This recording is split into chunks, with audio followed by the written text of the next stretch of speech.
closer to the end. Closer to the end.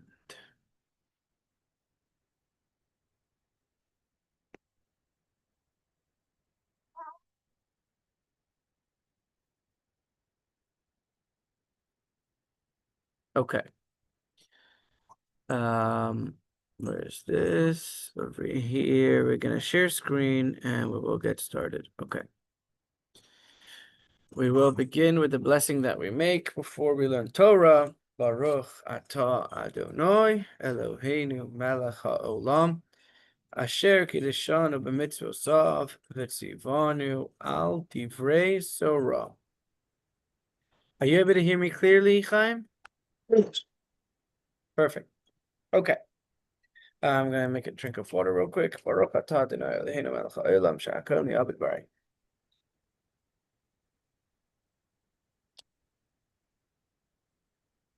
We are continuing with the different blessings, and we're right now in the blessings that we make every morning.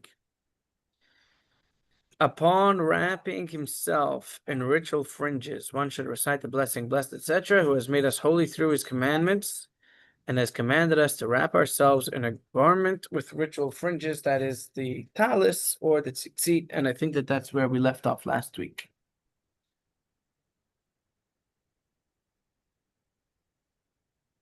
Upon donning his phylacteries, that would be tefillin, on his arm, one should recite, blessed, etc., who has made us holy through his commandments and has commanded us to put on tefillin.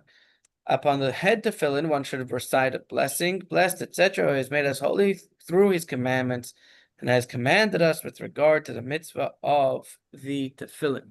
Now, I have a question for you guys, which is in this highlighted section that I just highlighted. What question do you have?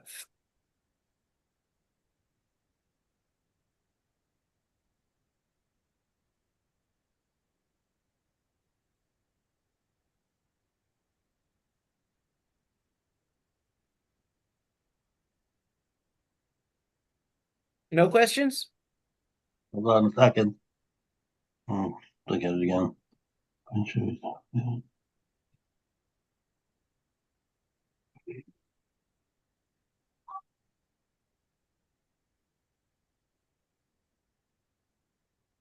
Well, they're slightly different. I mean, the prayers are slightly different, which would ask why they would be different for the arm and the head. I'm going to ask you a different question. You put on tefillin many times. Chaim's put on tefillin many times. Beil Esther's seen many people put on tefillin many times. Why don't we make the head blessing? If the Talmud tells us that there's the blessing on the arm and a blessing on the head, why don't we make the blessing on the head tefillin? The first one is commands us, and the second one speaks of as a mitzvah. Well, that's right. We only say one prayer when we put it on. We don't say two. Very good. Glad you asked the question. The answer is that there are various customs regarding this. There are some who make one blessing on the arm and a separate blessing on the head tefillin. The Chabad custom is that we make the blessing on the arm tefillin, and we rely on that blessing for the head tefillin as well, unless we make an interruption. So that's why you'll notice that's one of the reasons why we don't speak between putting on the hand tefillin and the head tefillin, is that we shouldn't have to make the extra blessing.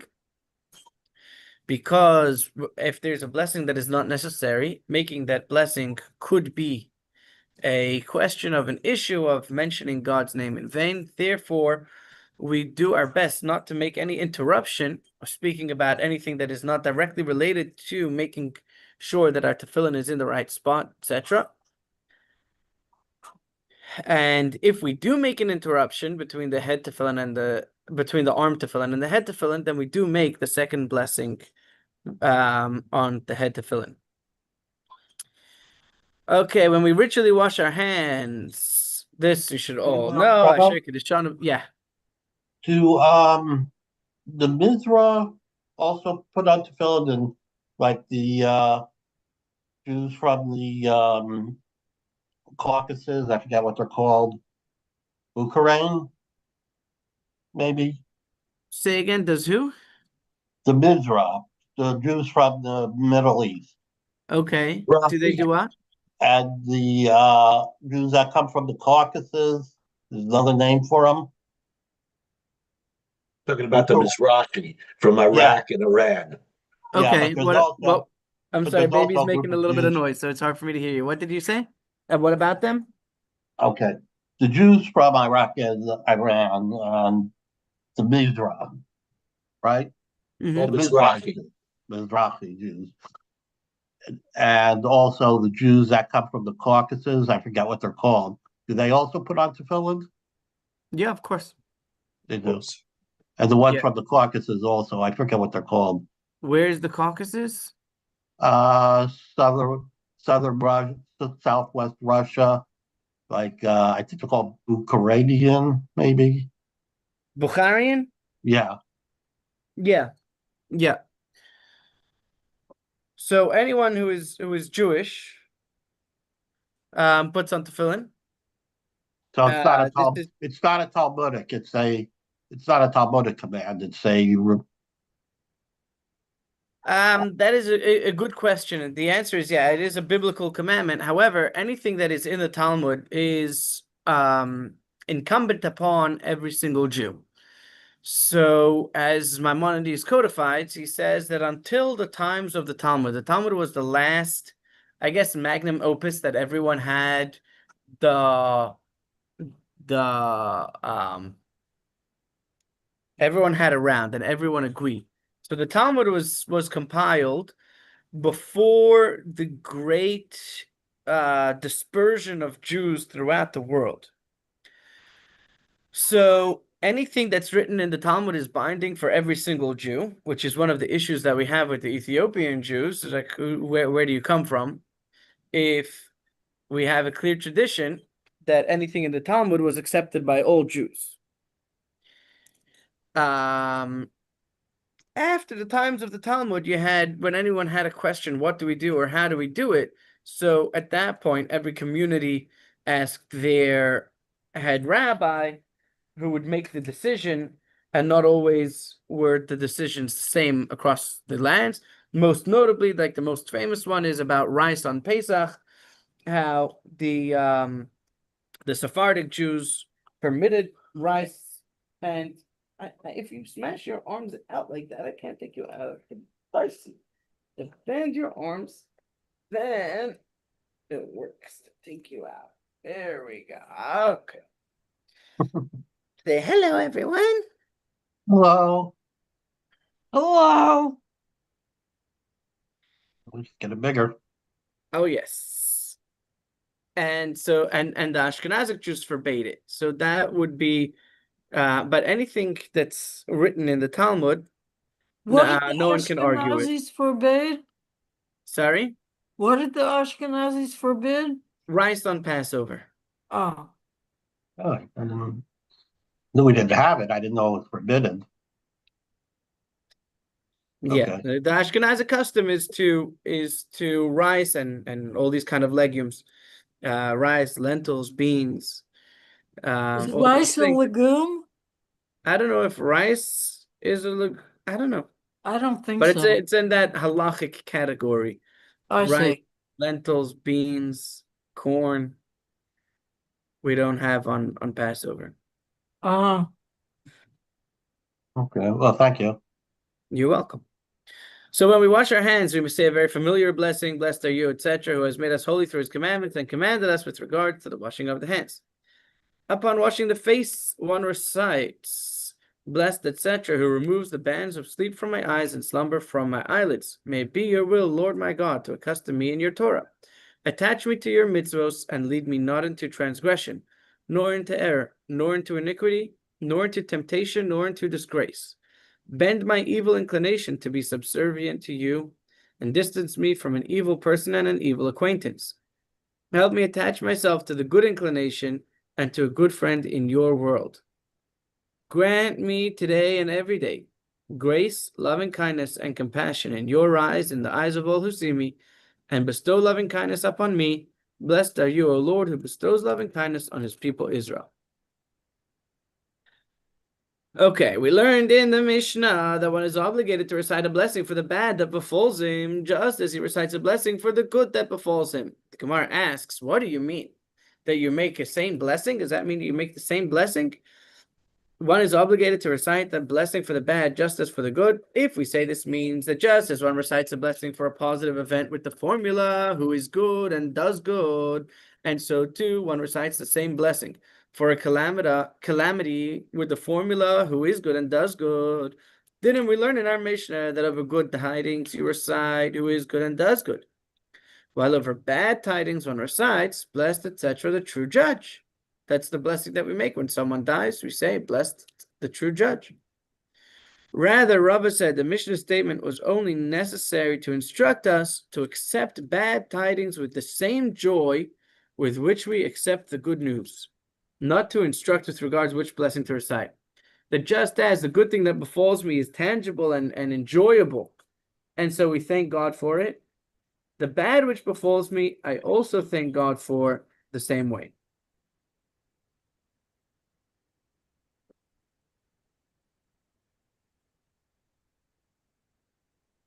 Rav Acha said in the name of Rabbi Levi, what is the verse that alludes to this? I will sing of loving kindness and justice unto you, Lord, I will sing praises. Rav Acha explains, if it is loving kindness, I will sing, and if it is justice, I will sing. I will thank God in song for the bad, just as for the good. Rabbi Shmuel Bar Nachmani said the proof is from here. As it is stated, in God I will praise his word, in the Lord I will praise his word. The Gemara explains, in God I will praise his word, that is the revelation of God's attribute of benevolence.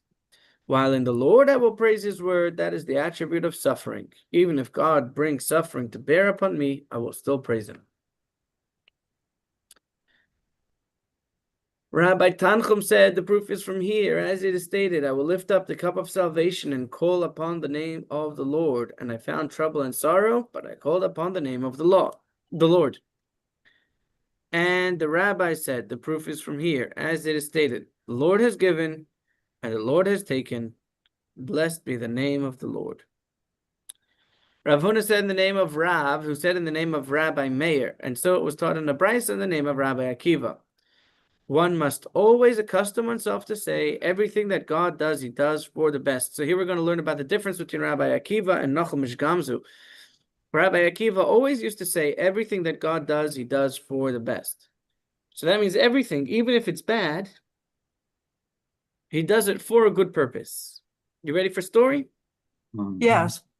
Okay, 1 second. I'm not. I need to take a sip of water. Malka China, please can I borrow your toy for just a moment? And take a sip of water. Here, I give you this one for while we're waiting.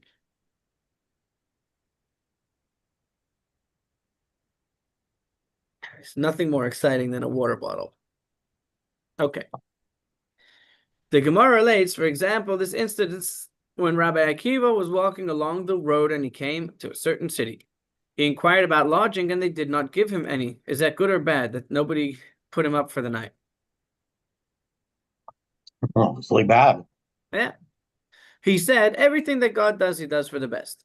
He went and slept in a field, and he had with him his provisions. He's going camping. He has provisions. He has a rooster. Why do you think he had a rooster? I give you a hint. It was not to eat. To wake him up. Oh, very Alarm good. To wake him up in the morning. He had a donkey. Why do you think he had a donkey with him? To carry all his stuff. Very good. And a candle. Why do you think he had a candle with him? Because they had him He at the needed to flashlight. see something. Yeah, so that he could study in the nighttime. So he's sitting there and he's studying out in the field, and a gust of wind came and extinguished the candle. Is that a good thing or a bad thing? Bad thing. Bad thing. A cat came and ate the rooster. Is that a good thing or a bad thing? Bad thing. Bad thing. A lion came and ate the donkey. Is that a good thing or a bad thing? Bad thing. He said, everything that God does, he does for the best. That night, an army came and took the entire city into captivity. It turned out that Rabbi Akiva alone, who was not in the city and had no lit candle, noisy rooster, or donkey to give away his location, was saved. He said to them, not the, I doubt it was the people who were captured, probably them is the sages when he got back. Didn't I tell you everything that God does?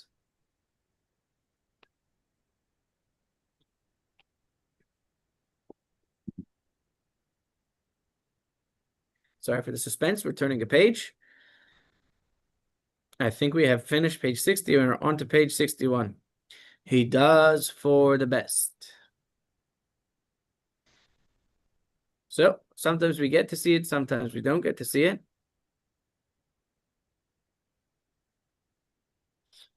Rav Huna said in the name of Rav, who said in the name of Rabbi Meir, one's words should always be few before the Holy One, blessed be He. As it is stated, be not rash with your mouth, and let not your heart be hasty to utter a word before God. For God is in heaven, and you upon the earth. Therefore, let your words be few. Rav Nachman bar Rav Chisda interpreted homiletically. What is the meaning of that which is written? Then the Lord God formed man, Vayitzer, with a double yud. This double yud alludes to the fact that the Holy One, blessed be He, created two inclinations, a good inclination and an evil inclination.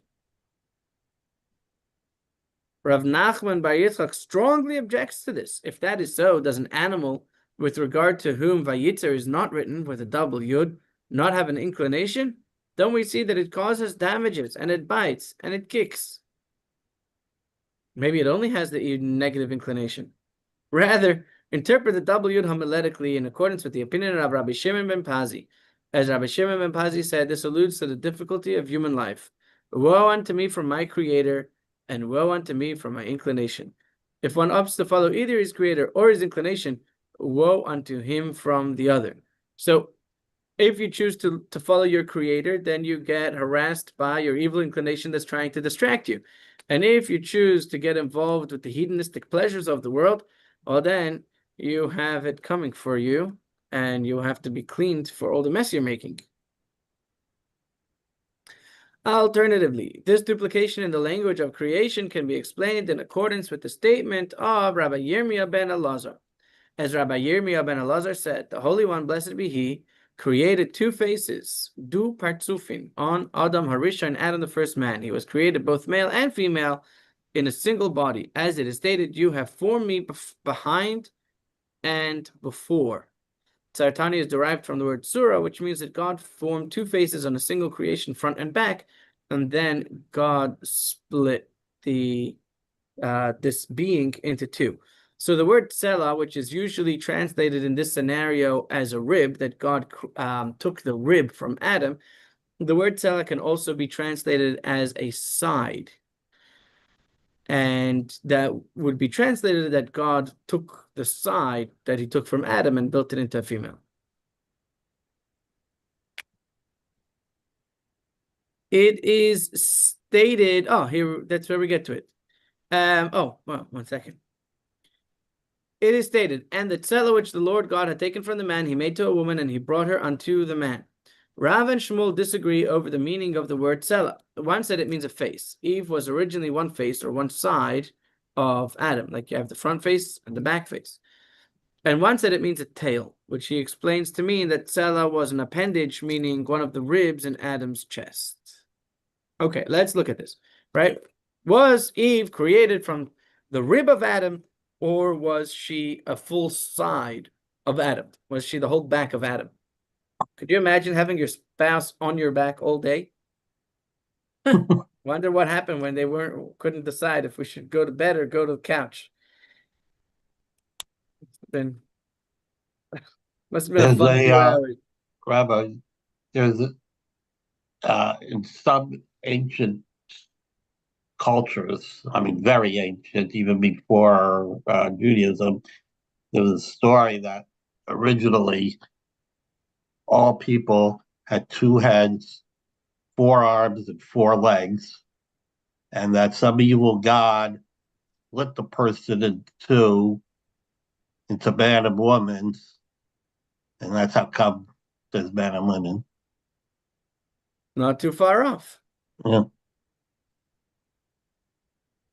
The Gemara analyzes this dispute. Granted, according to the one who said that tzela means face, that is why it is written, you have formed me behind and before. However, according to the one who said that tzela means a tail, what is meant? Why did you say tail? Yeah. What is meant by the verse, you have formed me behind and before? The Gemara answers, you could explain it with accordance with the opinion of Rabbi Ami, as Rabbi Ami said, Behind means that Adam was created at the end of the act of creation, and before means that he was first for punishment. So you created me at the end of creation, but at the beginning of punishment. Okay. Granted, the Gemara asks, granted, Adam was behind or last in the act of creation, meaning that he was the last thing that was created on the sixth day, on the eve of Shabbat. However, before or first for punishment, what punishment does this refer? If you say that he was the first for punishment in the wake of the episode with the snake and the forbidden fruit, wasn't it taught in a brisa that with regard to punishment, Rabbi Yehuda Anasi says, in conferring honor, one begins with the greatest. In cursing, one begins with the least significance, which would mean that the snake was punished first. The Gemara explains, in conferring honor, one begins with the greatest, as it is written, and Moses said unto Aaron, Eleazar, and Isamar, his related sons, take the meal offering that remains.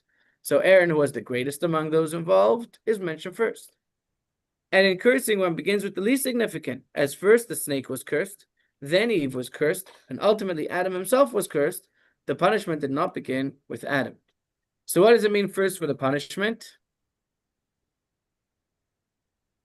Rather, this refers to the punishment of the flood, as it is written, and it's talking about Adam's descendants. And he blotted out every living substance which was upon the face of the earth, both man and cattle, creeping things and fowl of the heaven. The punishment began with man, then animals, and ultimately the other creatures.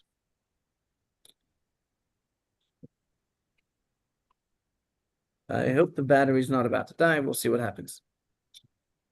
Returning to the interpretation of Vayitzer, the Gemara asks, granted, according to the one who said that Eve was originally a face or side of Adam, that is why it's written Vayitzer with a double yod, alluding to the two formations that God formed. However, according to the one who said that she was a tail or an appendage of Adam, what is conveyed by spelling Vayitzer with two yods?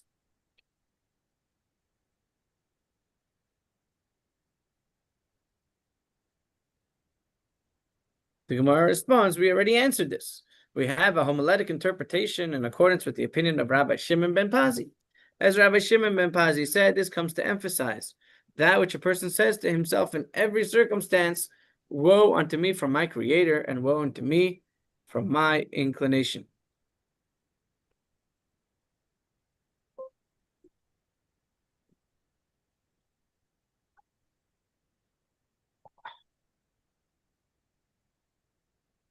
Okay, the battery is about 6%, and I've forgotten my charger at home. So we will go until the battery dies.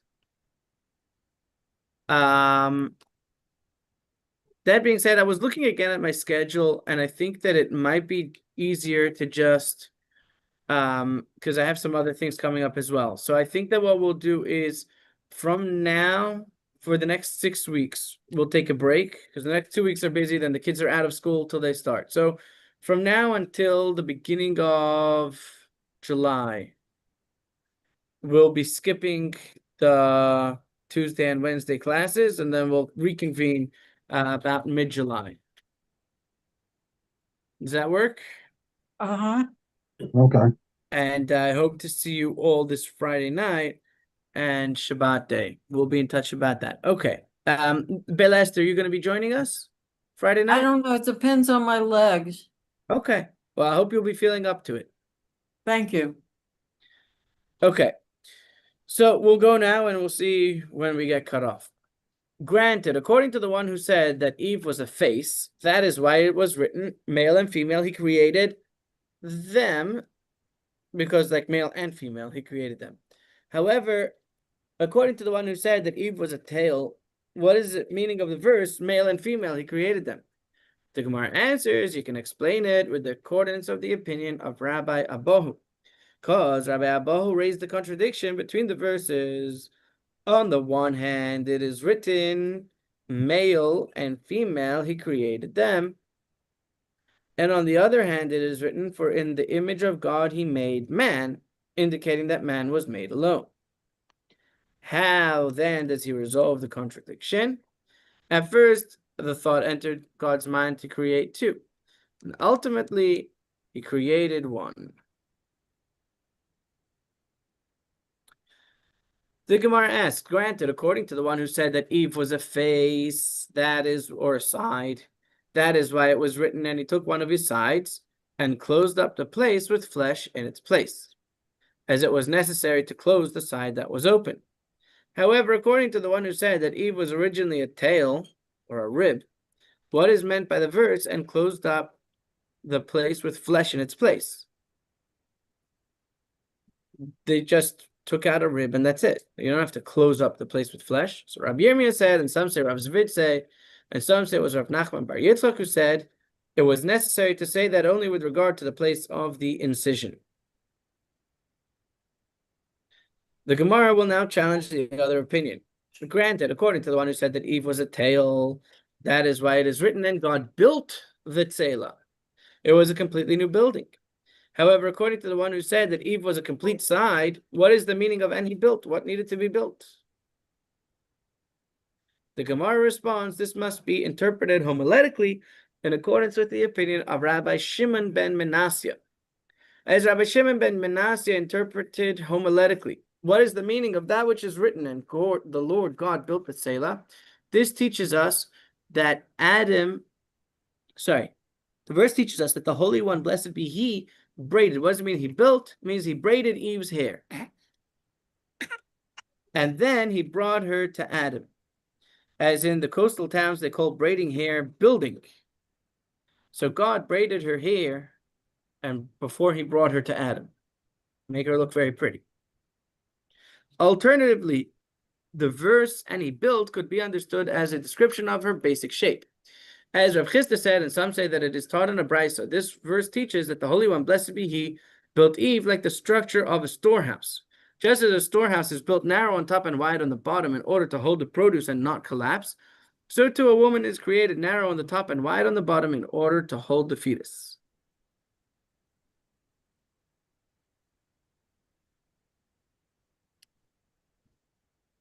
With regard to the verse, and brought her unto the man, Rabbi Yirmiyah ben Elazar said, this verse teaches that the Holy One, blessed be He, was Adam, the first man's best man, and brought the bride to him. From here, the Torah taught that it is a desired mode of behavior for a greater individual to seek out a lesser individual to assist him and serve as his best man. The greater individual should help the lesser and should not feel badly about it, that it might be beneath his dignity. So God came and was the best man for Adam. So of course God is much greater than Adam. So we can learn from God over here, and we can help out people who are much lower in stature than ourselves.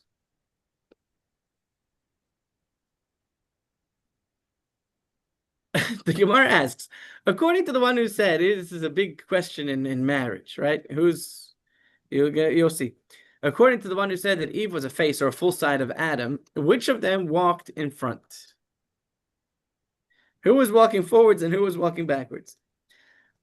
Rav Nachman Bar Yitzchak said, it is reasonable to say that the man walked in front, as it is taught in a brisa. A man should not walk behind a woman on a path, as he will look at her constantly, even if it is his wife. If a woman happens upon him along a bridge, he should walk quickly in order to move her to his side so that she will not walk in front of him. And anyone who walks behind a woman in a river in order to see her exposed skin when she lifts her clothing as she passes through the water has no portion in the world to come.